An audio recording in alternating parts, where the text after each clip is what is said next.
Aż 68% badanych przeze mnie freelancerów mówi o tym, że co najmniej raz zostali oszukani przez klienta. Praca za darmo nigdy się nie opłaca. Większość znanych mi freelancerów otrzymało kiedyś od klienta taką propozycję, to może zrobiłbyś ten projekt do portfolio. Innymi słowy, możesz się cieszyć bezpłatną ekspozycją swojej marki czy swojego projektu zupełnie za darmo. To bardzo zły pomysł. Za darmo umarło. Za darmo się po prostu nie opłaca. Nie ma nic za darmo. I w szczególności na początku drogi freelancerskiej może Cię trochę kusić, że w sumie faktycznie potrzebujesz portfolio. Protip? Nie potrzebujesz. Albo masz takie poczucie, że będziesz się uczył, więc może jednak za darmo. Ale to też jest zły pomysł, ponieważ w ten sposób sam sobie nakładasz pewne ograniczenia. Partnerem kanału jest UseMe, platforma dla freelancerów do rozliczeń. Viral Media, produkcja i obsługa kanałów YouTube. Problem, który tutaj się pojawia, jest taki, że bardzo często klienci proponują, że no dobra, to pierwsze zlecenie zrób dla nas za darmo do portfolio, a jak nam się spodoba, to rozpoczniemy współpracę długoterminową. To się nigdy nie wydarzyło. Nikt nigdy w ten sposób nie pozyskał klienta, przynajmniej według danych, do których mam dostęp. To, co miało być próbną wersją tego materiału, okazywało się być ostateczną wersją tego materiału. I to nie dlatego, że freelancer nie dowiózł pracy, tylko bardzo często dlatego, że klient w ten sposób wymyślił sobie sposób na przykład darmowe prowadzenie social mediów. I w ten sposób co roku zatrudnia 12 freelancerów, którzy przez miesiąc w ramach testu prowadzą mu social media za darmo. Każdą tego typu propozycję pracy bez wynagrodzenia można przepuścić przez takie 5 filtrów oceny. Po pierwsze, filtr intencji. Znaczy, jeśli klient proponuje Ci taką współpracę za darmo, to spróbuj zadać mu konkretne pytania. To skoro będę miał do portfolio, to w jaki sposób Wy jako firma chcecie zadbać o moją promocję?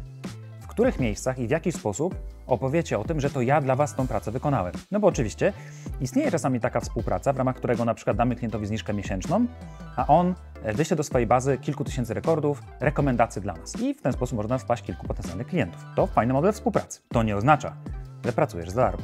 W ramach tego filtru intencji mógłbyś też spytać, czy taką akcję już kiedyś przeprowadzali, no i co dodało freelancerowi, który taką usługę realizował. Zazwyczaj klient zacznie się bić jak piskosz, zacznie kombinować, mówić, że jeszcze tak nie współpracowali, że to w sumie miało być próbne, a w praktyce jest to po prostu być może Janusz, który chce Ci zapłacić mniej za Twoją pracę.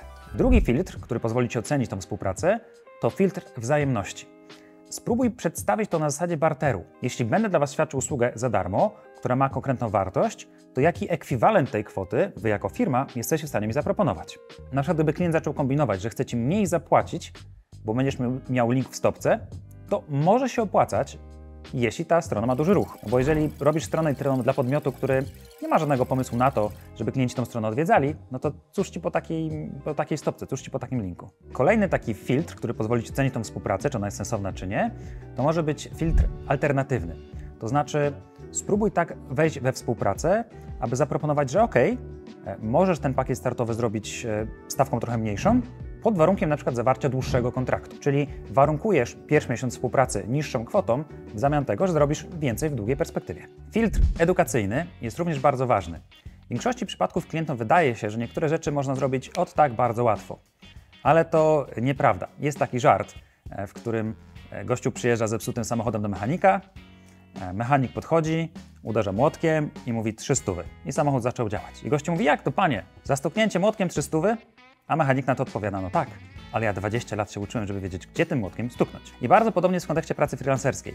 To, że jesteś artystą, to, że potrafisz szybko robić grafiki, że masz mnóstwo ciekawych, kreatywnych projektów, to, że potrafisz szybko zakodować daną stronę internetową lub jakąkolwiek tam usługę freelancerską świadczysz, no to nie oznacza, że powinieneś być ukarany za to, że coś przychodzi Ci z łatwością, prawda?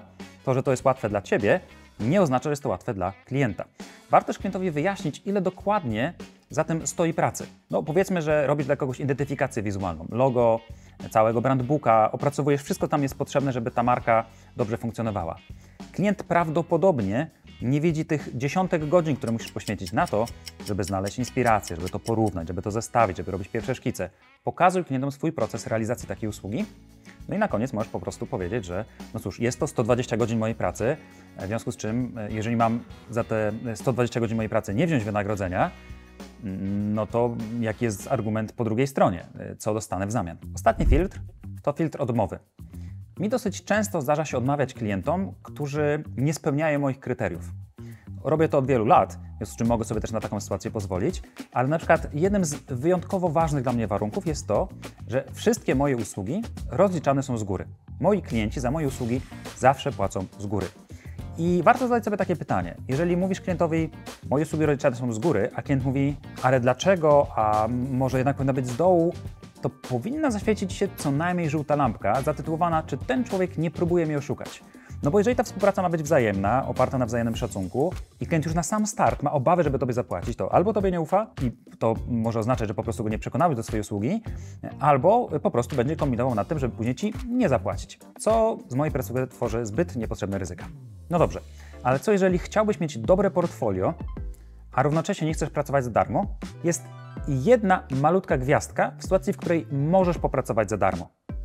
Chodzi o sytuację, kiedy zrealizujesz projekt dla na przykład organizacji użytku publicznego, tak zwanego NGO, który również nie ma w swojej działalności zarabiania. To znaczy może to być na przykład jakieś schronisko dla zwierząt. Takie schronisko dla zwierząt, które nie zarabia, nie jest jednostką komercyjną, no potrzebuje pomocy na przykład w social mediach, w marketingu, w reklamach, w masie różnego rodzaju rzeczy. No i nie mają też budżetu na to, żeby komuś za to zapłacić, żeby to zostało zrealizowane profesjonalnie. W tej jednej wyjątkowej sytuacji możesz zgodzić na współpracę jako właśnie pro publico bono, zrobienie czegoś za darmo w ramach takiej, wyżycia się artystycznego, czy po prostu wsparcia takich inicjatyw. Prawdopodobnie w tej okolicy jest mnóstwo organizacji tego typu, bardzo nietypowych.